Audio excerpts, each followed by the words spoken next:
काव्य दोष। इसमें सारणी है, इसमें बताया है दोष कौन से दोष हैं, उसका शाब्दिक अर्थ क्या है, परिभाषा मतलब अर्थ समझ में कैसे आए, क्या अर्थ है इस दोष का, और एक उदाहरण। दोष है श्रुति कटुत्व। इसका शाब्दिक अर्थ है सुनने में कठिन लगे, उसमें क्या हो, ट वर्ग के वर्णों की प्रधानता हो, या रेफ वर्णों का प्रयोग हो, या उसमें संयुक्त अक्षर दिखाई दे पर द्वित्व वर्णों का प्रयोग हो। ऐसी जो भी उदाहरण होगा वह श्रुति कटुत्व का होगा। परिभाषा है जो शब्द सुनने में अप्रिय, कठोर लगे या कानों में खटक पैदा करे तो वो क्या है, श्रुति कटुत्व है, सुनने में कटु लगना। उदाहरण है कब की एक टक डटी रही, टटिया अंगूरन डारी। ये इसका उदाहरण है। इसमें ट वर्ग है और कानों में यह अप्रिय लग रही है। अब दूसरा है ग्रामत्व दोष। इसको गंवार या गांव जैसी शब्द भी कह सकते हैं। इसमें जिस रचना में कवि के द्वारा गंवारू या अशब्द शब्दों का प्रयोग हो। उदाहरण है इसका मूंड पर मुकुट धरे, सोहत है गोपाल। तो इसमें गांव के जैसे वक्त है मूंड पर, तो यहाँ पर सिर पर को मूंड पर बताया है, तो ये गांव का जैसा शब्द है। तीसरा दोष है क्लिष्ट दोष, जिसका अर्थ है जटिल या कठिन, जिसे समझना कठिन हो उसे कहते हैं क्लिष्ट। अर्थ है जिस रचना को समझने के लिए अत्यधिक माथापच्ची करनी पड़े, अर्थात एक दूसरे शब्दों को जोड़कर अर्थ निकालना पड़े, तो वहाँ पर क्लिष्ट दोष होगा। उदाहरण है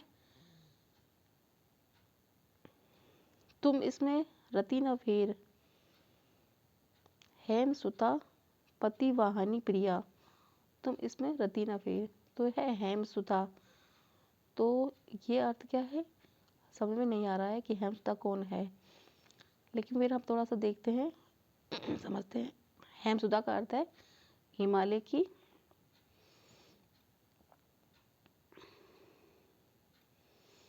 बेटी पार्वती।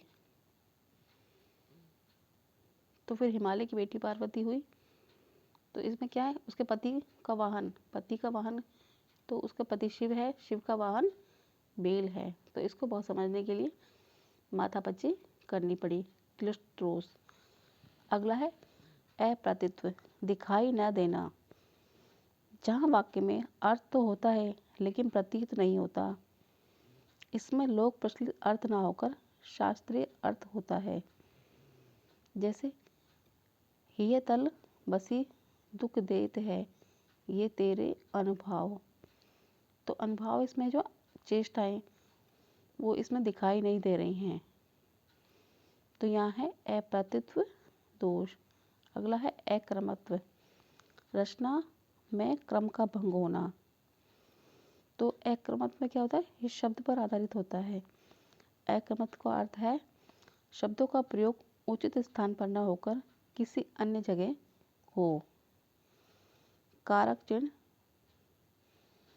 और विशेषण ये क्या है, अलग जगह पर प्रयोग किए गए हों। उदाहरण है ए मानुषी भूमि ए वानरी करो। तो ए का प्रयोग पीछे होना चाहिए था, जो कि पहले हो रहा है, इसमें क्रम भंग है शब्दों की।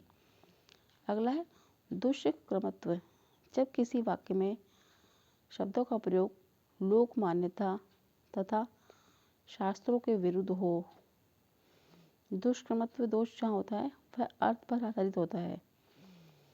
जब वाक्य में जो बात पहले है उसे बाद में कहना, तो जो वाक्य ऐसे हों या कथन ऐसे हों वहाँ पर दुष्क्रमत्व दोष होगा। जो बात पहले कहनी हो वे बाद में बताए।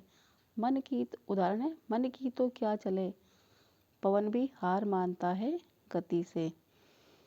तो इसमें अगर पवन की बात, हवा की बात पहले की जाती कि पवन के द्वारा मन पर क्या हो रहा है, तो क्या है इसमें जो वाक्य पहले बोलना था वह बाद में बताया गया है, तो यहाँ पर दुष्क्रमत्व दोष है। इस प्रकार से हमने काव्य दोष पढ़े। काव्य दोष में पहला था श्रुति कट्टित्व, दूसरा था ग्रामत्व, तीसरा है क्लिष्ट, चौथा है अप्रतित्व, पांचवा है अक्रमत्व, छठा है दुष्क्रमत्व दोष। इस प्रकार से हमने दोषों के बारे में अध्ययन किया।